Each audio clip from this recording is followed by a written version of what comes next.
All of you. Today we would be start a new unit, that is unit number 4, and the topic of this unit is operational amplifier. Uh, I hope all of you are very much familiar of this because you have learned this topic I think in the first year. So now we would be learn this section in detail.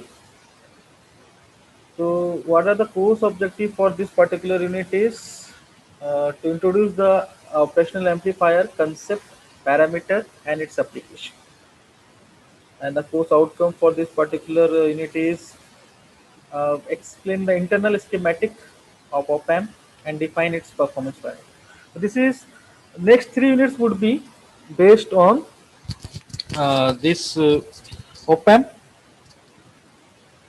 and this would be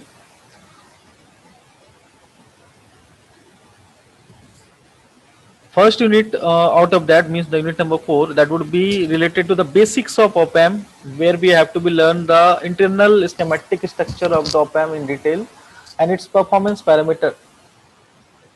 Okay. So these are the some topics that we are going to learn in this unit number 4. These are the outlines. So first of all, we have to learn the block diagram, differential amplifier configurations, then differential amplifier analysis for dual input balance output mode using R parameters, then current mirror circuits, level shifters, op-amp parameters, AC and DC parameter both we are going to learn here and compare it with the ideal op-amp, voltage series, voltage and feedback amplifier like this. These are the some topics we are going to learn in this unit. And if you have to be see here, we have I have shown the 2 books here, and according to the mapping of also books has been shown in this particular outline. So the first book is written by the Ramakant Gaikwad, OPAM and Linear Integrated Circuit, Pearson Education Publication. So that is also a very good book to refer to understood this topic. Another book that is written by the Shalivahan and Kanchana Bhaskaran, that is linear integrated circuits, that is published by the TMH, Tata McGraw Hill. So also it is a very good book. So these 2 books would be followed for this unit throughout the topic. Now come to the actual topic, that is op-amp introduction. If you have to be see this introduction part of the op-amp, first of all we have to be see the definition of this op-amp.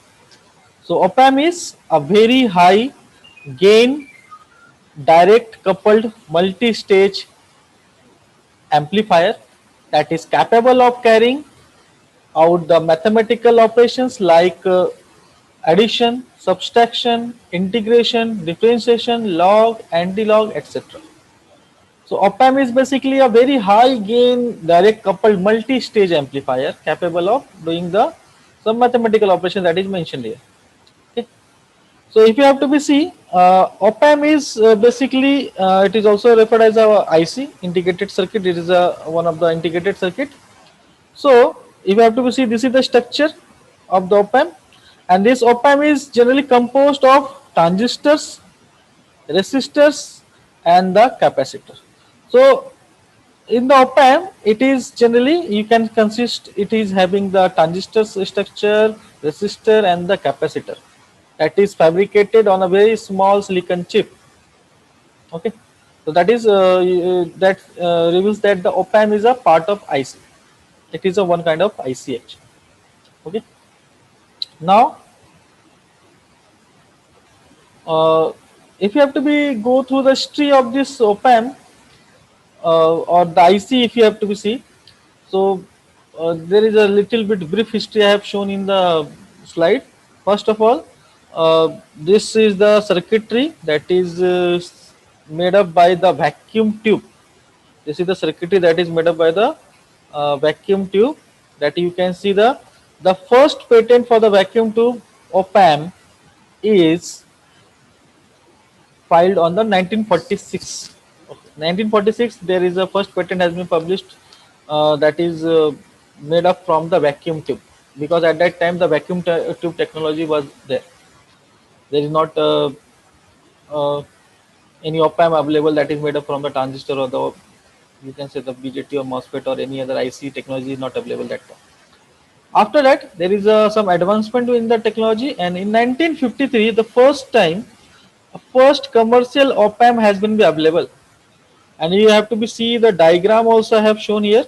This is the first commercial op-amp. Okay, that would be available on the 1953. And if you have to be see, the first discrete IC op-amp was uh, released on 1961. So you can see in the diagram, this is the discrete IC op-amp, where you can see the discrete component like resistors are here, transistors are there here, then the capacitors are there, and that is all are made tried to fabricate on one PCB, and there is some wiring, soldering is there. That would be constitute the structure of the operational amplifier.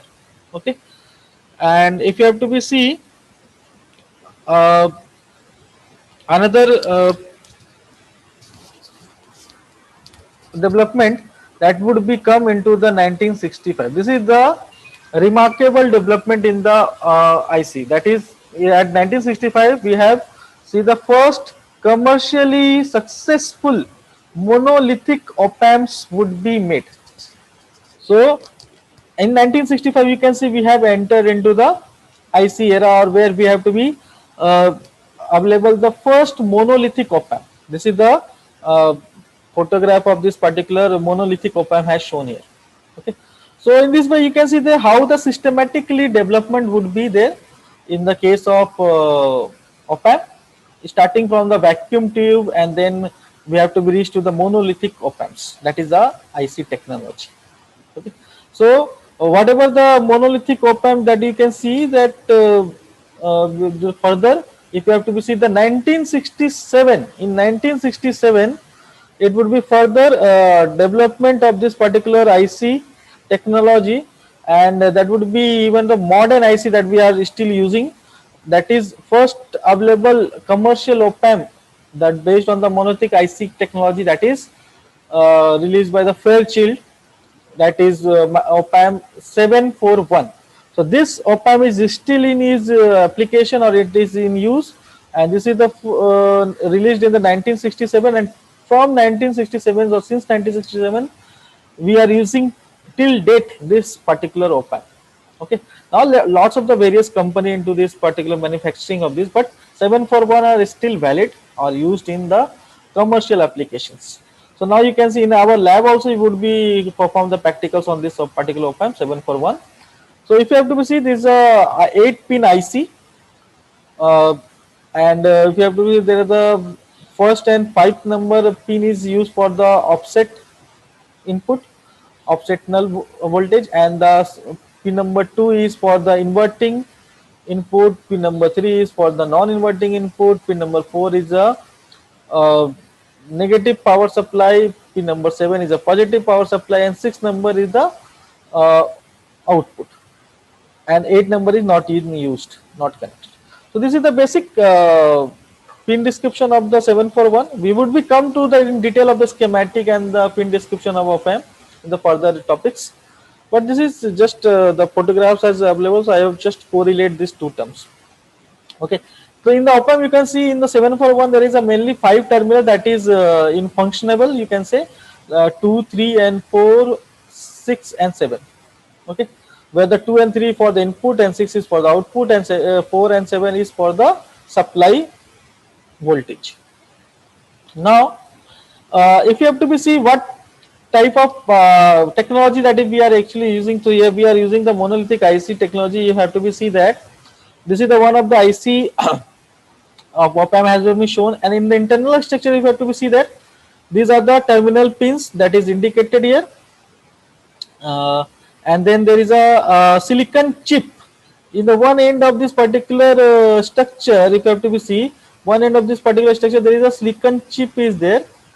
Okay, and through this this is having maybe the whatever the 8 pin or 16 pin, whatever the IC is there, according to that this silicon chip having to connected to the different terminal pins through this kind of wiring. These are the wiring structures are there, the metal structure is the connecting wires are mentioned here. Okay, so this is the silicon on chip technology. There is a way, so there are different you can say two different types of the op-amp ICs are available. One is you can say the simply available dual inline IC, or you can say the another is the silicon on chip, where both kind of structures are available. So this is the internal structure. I just want to show you how the actually the op-amp internally looks like.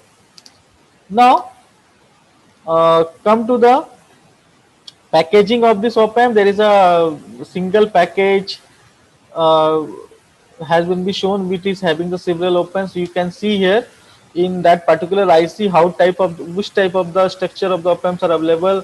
There is a IC that is shown the 8 pin IC which is having the single op-amp. Another 8 pin IC has been be shown where you can see the dual op-amp. There's a two op-amps inside this particular IC has been be shown. There is another 14 pin IC has been shown where the quad op amp is there, means quad means there is a 4 op amps inside this particular IC. So these are the beauty of the technology, that you can uh, inherently connect multiple op amps within a single IC. Okay, so according to their application, we have to use the different types of IC that is having maybe a single op amp, dual op amp, quad op amp, like this. Okay, now you have know that op amp is a one kind of IC. So up to the unit number 2, we have seen the discrete components. MOSFETs are there, or maybe the transistors, even some part of the in the third unit also we have seen. But now we have shifted from discrete component circuitry to the IC, integrated circuits. So why this integrated circuits is important, or why it is required actually? So this is the question. Can anyone tell me the answer of this? Why the IC is better than the discrete component circuits? Can anyone answer me? Required less space. Required less space. That is good, correct. Anyone else? There is a various advantage of IC as compared to the discrete. Anyone else want to share your idea? Okay, no one is there. So it required less space. It is good, correct answer. So one of the first is a miniaturization and increase the equipment density. That is whatever you have answered. That is a similar correlation here. Here in the IC we can increase the equipment density, and we can do the miniaturization of the component, means we can decrease the size of the component, and if the size of the component would be decreased, so more amount of component would be fabricated on a single chip, so its equipment density would be also increased. Okay, Second, if you have to see the advantage that batch processing resulting in the cost reduction. Okay, so you can uh, apply the batch processing here, and you can do the uh, you can manufacture it in the particular batches. You can, that is why the your cost would be reduced here. Okay, multiple ICs could be manufactured on a single.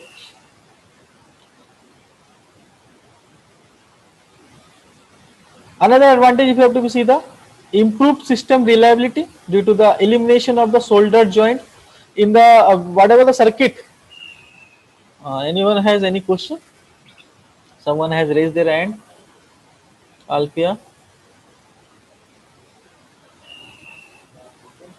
Okay. So improved system reliability. So the reliability of the ICs would be improved because there is no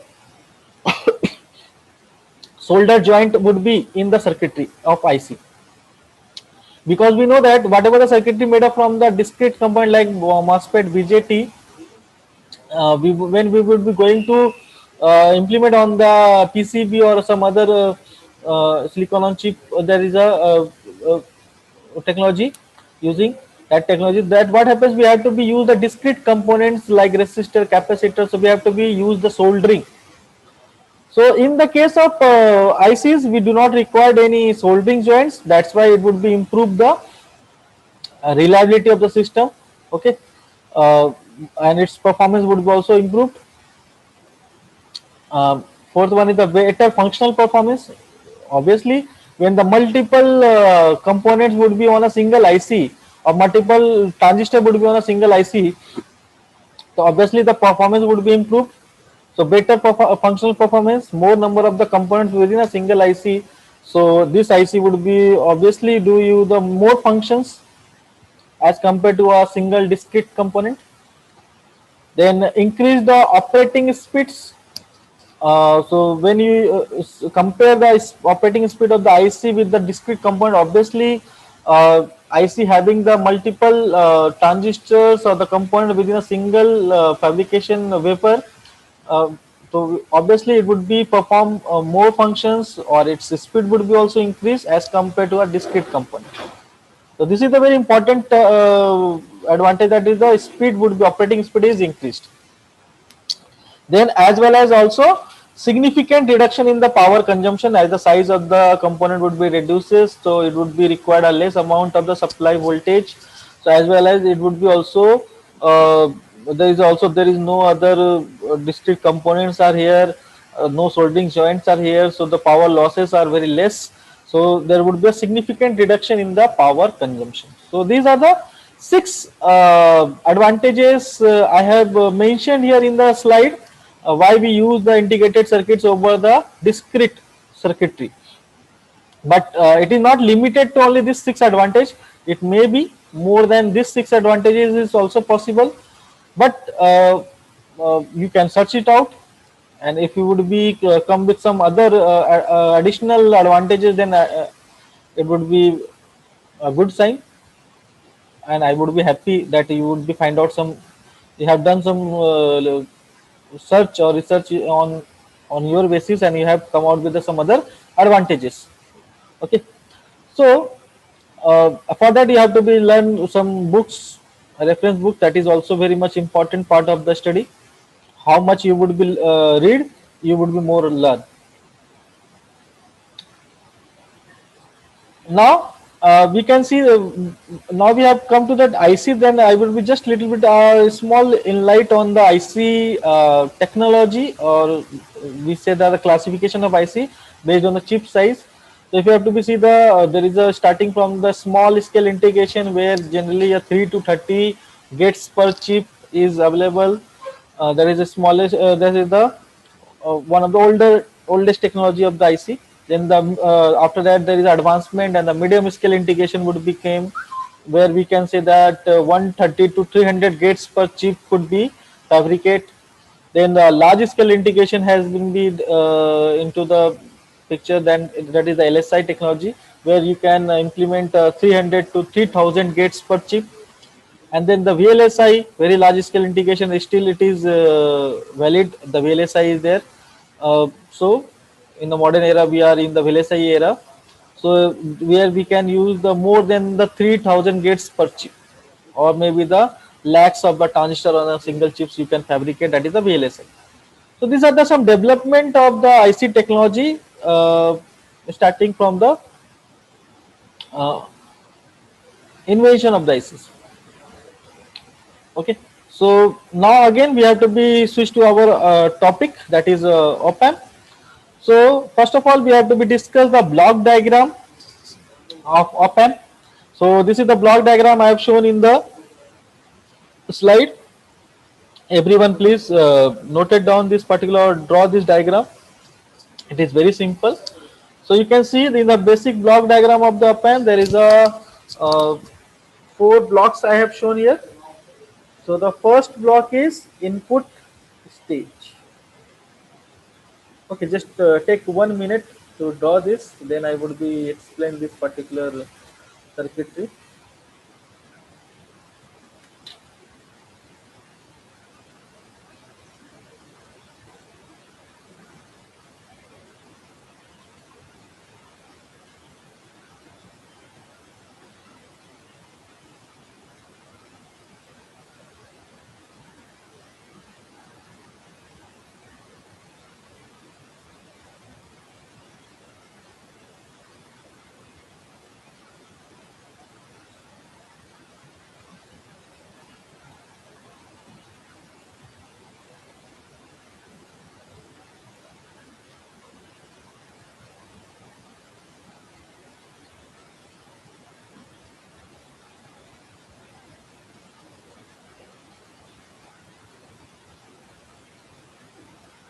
Okay, now we have to be explain this block diagram. The first block is here for the input stage, and then second one is the intermediate stage, then level shifting stage, and the output stage. So in the input stage, if you have to be see, it is a dual input balanced output differential amplifier. So you can see the dual input, non-inverting input and inverting input would be given to the input stage, that is a differential amplifier actually. And the other, we are also often the dual balanced output at the output of this particular block. Then it would be this signal would be given to the intermediate stage, that is another differential amplifier that is having the dual input but unbalanced output. Okay, and then we have to be use a level shifting stage where we generally use the emitter follower or source follower circuit with constant current source. And finally, at the output stage, we generally use a push-pull amplifier, complementary symmetry push-pull amplifier. Okay, so we would see the structure in detail. So if you have to see, the input stage is a dual input, balanced output differential amplifier. This stage generally provides most of the voltage gain of the amplifier, and it also establishes the input resistance of the op-amp. So what is the main function of this first stage is that to provide the most of the voltage gain of the amplifier as well as establish the input resistance of the op-amp. Okay, and the second stage is the intermediate stage, that is generally another differential amplifier. Here we are using the two differential amplifiers in the first stage as well as the second stage, intermediate stage. So it is basically driven from the output of the first stage. So in most amplifiers, intermediate stage is a dual input, unbalanced or single-ended output. And because of the direct coupling we use here, a direct coupling. So what happens, the DC voltage at the output of the intermediate stage is well above the ground, means it is some positive help. Therefore, what happens? The level translator circuit or level shifting circuit is used after the intermediate stage to shift the DC level at the output of the intermediate downward to the 0 volt with respect to the ground.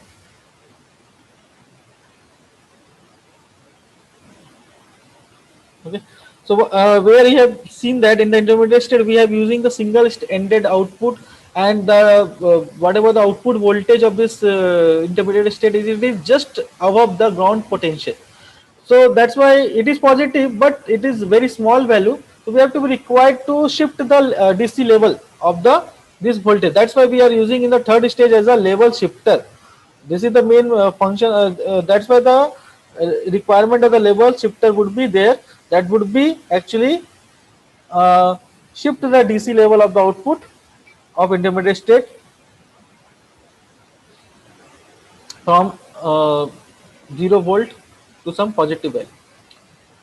And at the end, if you have to see, the last stage is what? The final state is a push-pull complementary amplifier output stage. And this output stage increases the output voltage swing and raises the current supplying capability.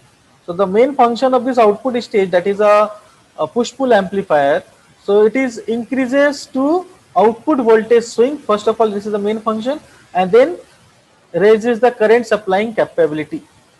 This is the main function of the output stage.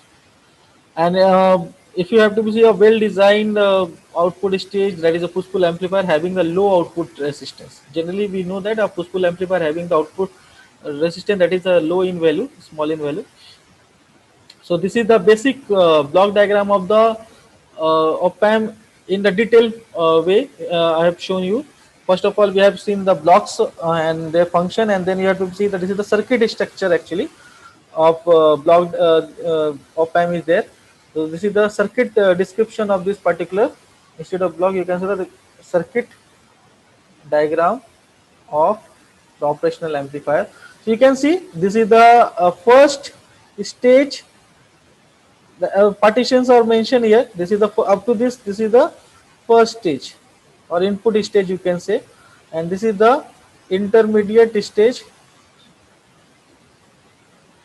Okay, that is mentioned actually. Okay. So in the input stage, you can see that there is a dual input, dual output. Where is the output is? This is the first output and this is the second output terminal, and it is shown with the help of the BJT transistors.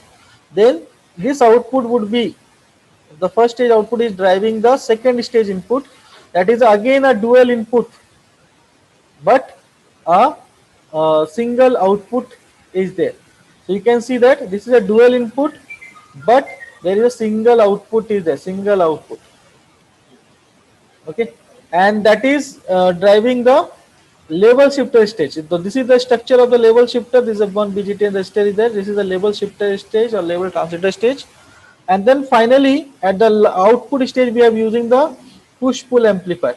It is a if you have to see, this is the structure of the push pull amplifier. If anyone remember this, so push pull amplifier, we have to be give the input to the base and then taking the output from the emitter terminal, and the collector terminal is common.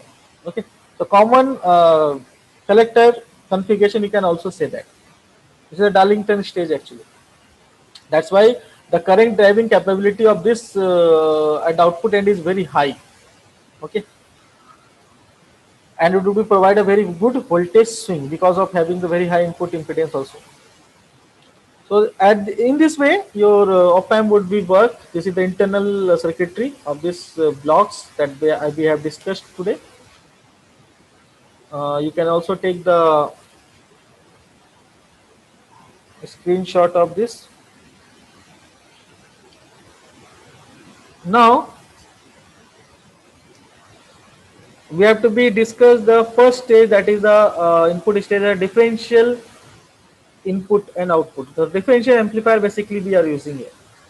So I would be just we would be just discuss in brief the what is the differential amplifier and what is it, how it functions. Then we have to be come to the circuitry of differential amplifier and their discussion. So the function of the differential amplifier is to amplify the difference between the two signals, because it is a dual input. So obviously it would be amplify the difference between these two input signal. So why we have to be requirement of the differential amplifier? So the need of the differential amplifier arises in many physical measurements where response from the DC to many megahertz of the frequency is required. So this forms the basic input stage of the IC.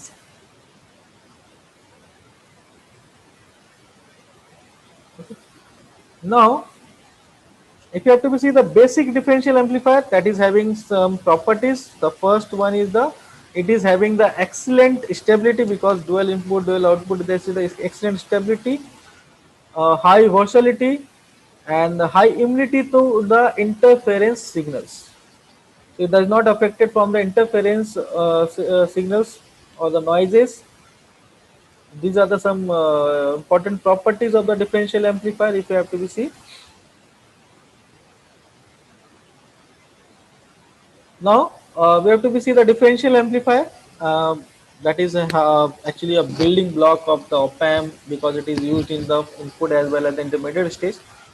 Uh, so what are the advantage of this? This is the basic block diagram of this particular differential amplifier where the two input as the difference of this input would be amplified this. This is having the differential gain actually and the output voltage is available here. So first of all, the advantage of this differential amplifier is that it is having a low cost, easier fabrication as IC components, and then the closely matched components are there. So now we have to be see the what is the differential gain and the common mode gain actually.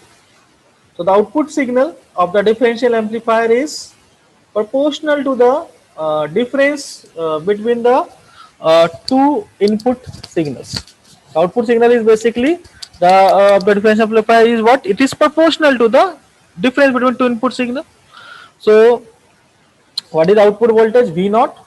V naught is here shown, that is equal to the differential gain and multiply with the differential input V1 minus V. If you have to be see V1 and V2 both are equal, then what happens? According to this formula, if you have to be see, if both are equal, then output voltage is 0. Okay. Simultaneously, you can also enter your attendance on the chat box. So in this case, according to this equation, if the differential input voltage are equal in amplitude, the output voltage would be 0 because output voltage is a function of difference between these two input signal. Then if a non-zero output voltage V0 is obtained when V1 and V2 is not equal. If both are equal, we would be obtain a V0 0. If it is not equal, then it is a some finite value of the output voltage would be obtained. So there is a two modes of the input signal. One is the differential mode or difference mode. You can say that is the VDM. It is mentioned here. VDM is equal to difference of these two input voltage V1 minus V2. Another input mode is called the common mode input. So that is represented as a VCM. VCM. So that is equal to the average of the summation of these two input voltage. So that is VCM is equal to V1 plus V2 upon 2. So these are the two different mode of the input voltage. One is the difference mode and another is the common mode. So this equation shows that if V1 is equal to V2, then the differential mode input signal is what? It is become 0. If V1 is equal to V2, the differential mode of input signal is 0. But if both are equal, so the common mode input signal would be equal to what? Individual value of the voltage signal. Means VCM is equal to V1 is equal to V2. Okay. So this is the difference between the two mode of the input voltage. In the common mode, the same value of the voltage would be give you the different value, and in the difference mode, it would be give the different value. Okay. Now we can understood with the help of the one of the example. If you have to see, if V1 is equal to 20 millivolt and V2 is equal to minus 20 millivolt, the differential mode input voltage is what? VID is equal to 20 minus 20 plus 40 millivolt. But at the same time, common mode voltage would be equal to what? 0. So one of the input is if negative. So your common and both is having the same amplitude. So common mode voltage would be become 0, but differential mode input would be become increased or doubled. Yeah. Now, in the opposite sense, if both the input having the different value of the input voltage and both are positive in nature, so you can see here V1 is equal to 120 millivolt and V2 is 20 millivolt. So the differential mode input voltage would be reduced to the 40 millivolt only, but common mode input voltage would be here higher. Then the differential mode voltage, because it is 120 plus 80 upon 2, it is 100 millivolt. So this is the uh, difference in the both kind of the input, common mode and the differential mode, that we would be going to learn in the case. So for today we would be stop here. In the next lecture we would be continue the discussion of the differential amplifier and see the circuit analysis of that. So thank you all of you for attending the lecture today.